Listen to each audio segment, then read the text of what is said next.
Hello बच्चों। हमारा प्रश्न दिया हुआ है एथिलीन ग्लाइकॉल के लिए निम्न में से कौन सा संरूपण सर्वाधिक अस्थायी है। ठीक है।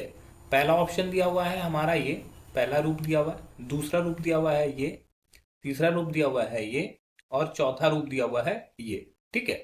तो इसमें हम लोग को सबसे पहले समझना क्या होगा। तो इथिलीन ग्लाइकोल के लिए ये जो चार संरूपण दिया हुआ है उसमें सबसे अस्थायी कौन होगा। तो अस्थायित्व तो जानने के लिए हमें यहाँ पर हाइड्रोजन बंध को जानना जरूरी है। जहां पर अंतः अणुक हाइड्रोजन बंध बनेंगे वो सबसे ज्यादा अस्थायी होगा। ठीक है। तो मुख्य अवधारणा की अगर हम लोग बात करें तो मुख्य अवधारणा में हमें क्या समझना है, हाइड्रोजन बंध। मुख्य अवधारणा में हम लोग को क्या समझना है, हाइड्रोजन बंध। देखो हाइड्रोजन क्या होता है, खास करके जो बहुत ज्यादा इलेक्ट्रोनिगेटिव होता है, विद्युत ऋणात्मक होता है, जैसे नाइट्रोजन, ऑक्सीजन, फ्लोरीन, इन सभी के साथ हाइड्रोजन जुड़कर एक तरह का छिन्न बंध बनाता है जिसे कि हाइड्रोजन बंध बोलते हैं। तो हम लोग लिख सकते हैं जब हाइड्रोजन किसी प्रबल ऋण विद्युतीय परमाणु से जुड़ा होता है, ऋण विद्युतीय परमाणु से जुड़ा होता है तो एक छिन्न बंध बनता है, एक छिन्न बंध बनता है जो हाइड्रोजन बंध कहलाता है, जो हाइड्रोजन बंध कहलाता है।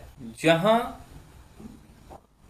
अंतः अणुक हाइड्रोजन बंध बनेंगे, अंतः अणुक हाइड्रोजन बंध बनेंगे वह अधिक अस्थायी होगा, वह अधिक अस्थायी होगा।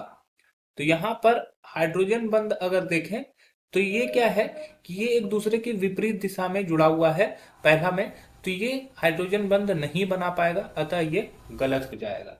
दूसरा है कि यहां पर ऑक्सीजन जब देखोगे तो यहां पर ये ग्रसित रूप में प्रेजेंट है, ग्रसित रूप में प्रेजेंट है, इसी वजह से यहां पर ये हाइड्रोजन बंध नहीं बना पाएगा।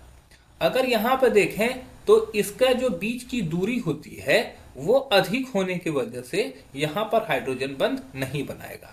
जबकि इस जगह पर देखें तो इस जगह का डिस्टेंस भी बहुत कम होता है, मतलब कि ये एक दूसरे के नजदीक रहता है, तो यहां से इस हाइड्रोजन से इस ऑक्सीजन के बीच में एक बंध बनेगा, ये अंतः अणुक हाइड्रोजन बंध होता है, अंतः अणुक हाइड्रोजन बंध।